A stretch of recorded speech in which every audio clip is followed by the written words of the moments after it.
Oke, ya. Sudah muncul ya? Sudah, Pak. Ya, oke. Oke, kita ulang lagi. Jadi sebenarnya di malam ini saya mau memberikan sedikit pengetahuan gitu mengenai konsep data dan informasi. Ya, jadi kalau tadi Mas Putra sudah memperoleh mata kuliah pengolahan data, ini nanti akan sedikit berkaitan dengan materi atau topik yang kita bahas di malam ini mengenai konsep data dan informasi. Ya.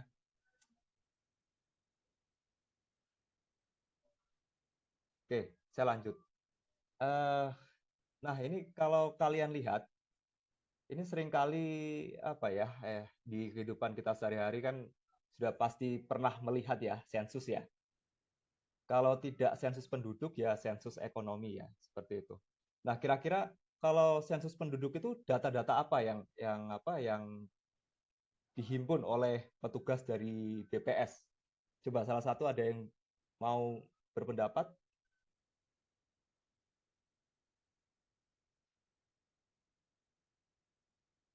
Salah satu mungkin, teman-teman? Izin masuk, Pak. Ya, silakan.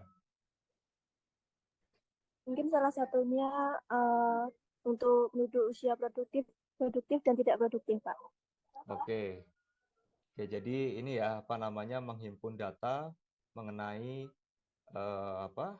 warga yang masuk dalam kriteria usia produktif dan non produktif seperti itu ya. Oke, mungkin ada yang lain?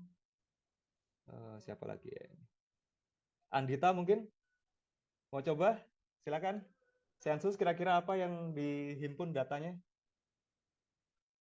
Mungkin data kelahiran dari anak-anak yang masih kecil itu kan sudah masuk di sensus, Mbak.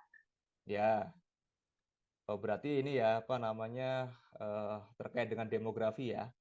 Data kelahiran anggota keluarga seperti itu ya. Oke.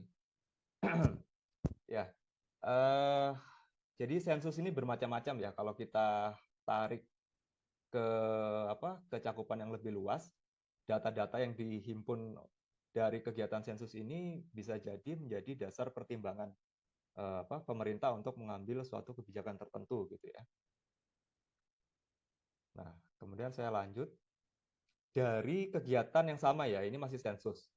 Nah, ternyata outputnya atau luarannya itu bisa dalam bentuk skema diagram ya, atau kita lebih familiar dengan istilah infografis seperti itu ya. Dengan istilah infografis, dan di sini narasinya atau terminologinya sudah berbeda, bukan lagi data. Kalau yang sebelumnya kan sensus, petugas BPS itu menghimpun data ya, dalam kegiatan sensus. Sementara di sini narasinya sudah berbeda, informasi yang dihasilkan dari kegiatan sensus seperti itu ya. Jadi kalau kita lihat di sini bisa dilihat detailnya bahwa dari sekian banyak masyarakat yang terlibat dalam sensus itu bisa dibagi ke dalam beberapa kategori generasi ya, mulai dari baby boomer, kemudian Gen X, Gen Z, milenial, dan seterusnya. Di sini juga ada persentasenya.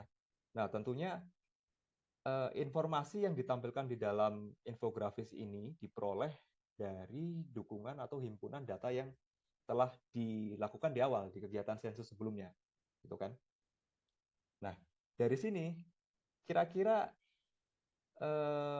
kalian sudah bisa menerka atau memprediksi sebenarnya data dan informasi itu perbedaannya letaknya di mana? Coba salah satu mungkin bisa membantu saya. Fauzi ada Fauzi ya?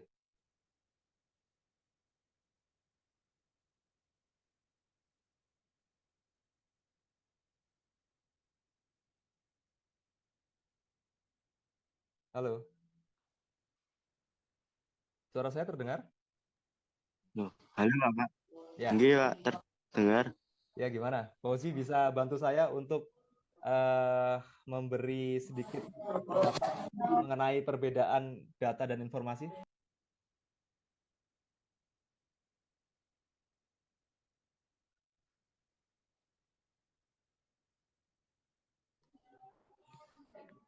terkait ini, menurut saya untuk data itu dia ada catatan yang mana itu pasti dan jelas, yang mana intinya itu big data. Dengan mereka kalau biasanya kalau BPS ini sensus dia datang ke rumah-rumah seperti itu Bapak, dia Oke, menggunakan data. Tapi kalau informasi itu masih pesan yang berupa informasi dan diteruskan terus menerus, jadi seperti itu.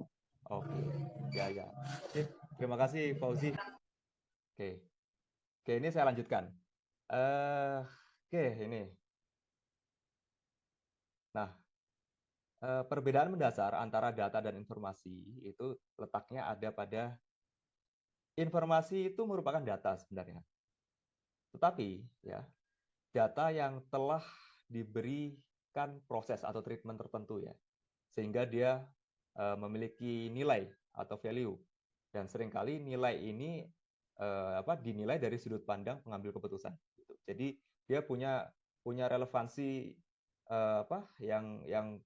yang bernilai gitu untuk masalah atau suatu keputusan yang akan diambil gitu. Nah, sampai sini kan masih abstrak ya. Pertanyaan berikutnya adalah apakah data harus selalu berbentuk angka? Ya. Misalnya contohnya ini adalah seorang dokter yang mendiagnosa pasiennya ya, dengan foto ronsen gitu ya, hasil foto ronsen. Nah, kalau dilihat di sini data tidak hanya berbentuk angka ya, seperti yang tadi telah kita lihat disajikan bersama dalam bentuk infografis seperti itu. Lanjut. Nah, ternyata pertanyaannya masih sama nih. Apakah data harus selalu berbentuk angka? Coba saya mau dengar satu pendapat lagi. Coba Arda, ada Arda ya di sini ya. Ya coba bisa berpendapat. Kalau bagi seorang ini yang berprofesi sebagai musisi, apakah data harus selalu berbentuk angka? Coba bisa berpendapat nggak? Arda silakan.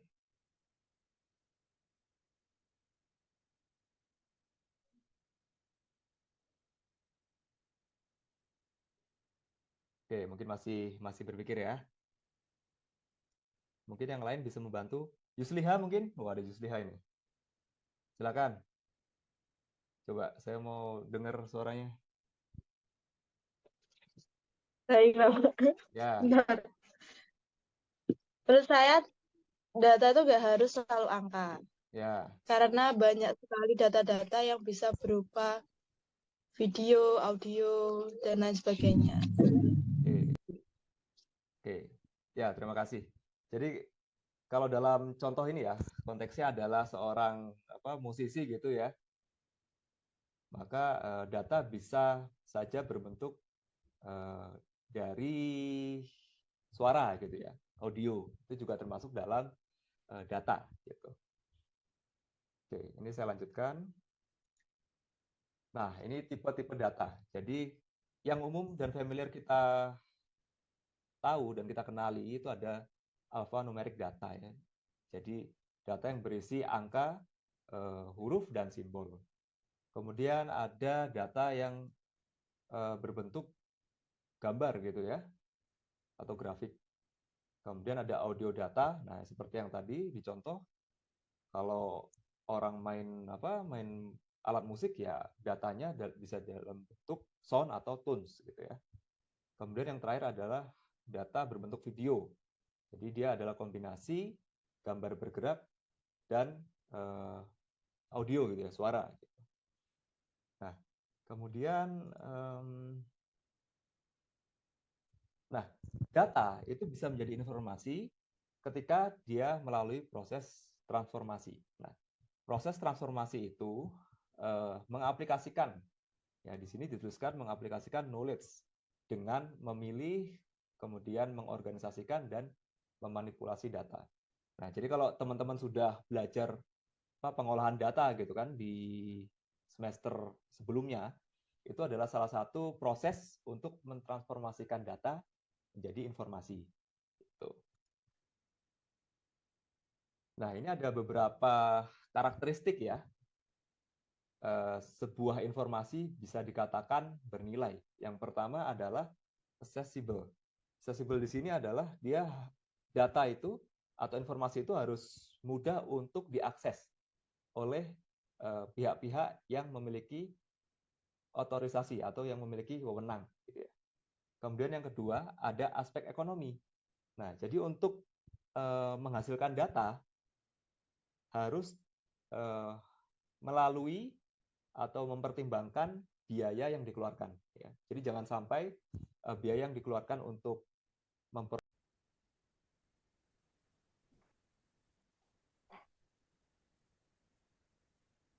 Oke, baik.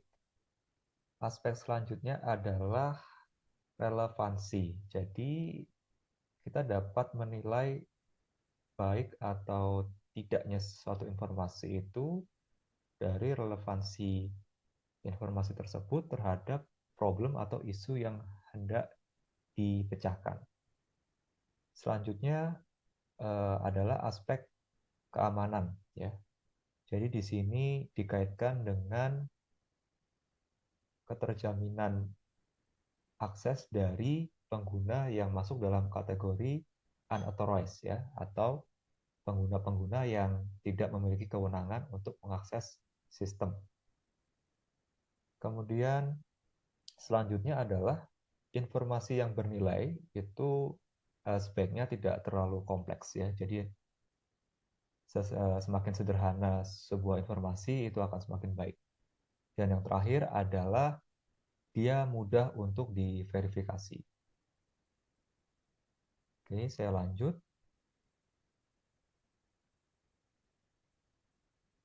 Untuk ringkasannya, yang pertama adalah informasi merupakan data yang telah diproses. Jadi ada treatment tertentu sehingga dia memiliki nilai tambah bagi pengambil keputusan. Kemudian yang kedua adalah data dapat berwujud angka, huruf, gambar, audio, dan video. Jadi tidak hanya berwujud angka seperti yang sering kita temui. Kemudian diperlukan adanya proses transformasi data terlebih dahulu, ya, hingga membuat data itu menjadi sebuah informasi. Dan proses transformasi ini membutuhkan ilmu dan keterampilan tertentu. Kemudian yang terakhir, informasi yang bernilai dapat ditentukan dari beberapa karakteristik, ya, yang tadi sudah kita bahas, antara lain kemudahan melakukan akses, ya, mengenai aksesibilitas, kemudian aspek ekonomi, relevansinya terhadap masalah atau pengambilan keputusan, kemudian keterjaminan keamanan, tingkat kompleksitas, dan yang terakhir adalah mudah atau tidaknya suatu informasi itu dapat diverifikasi. Oke, sekian untuk pertemuan ini. Jadi untuk pertemuan selanjutnya kita akan membahas mengenai sistem informasi berbasis komputer, ya. Terima kasih telah mengikuti pembelajaran pada pertemuan ini. Selamat malam.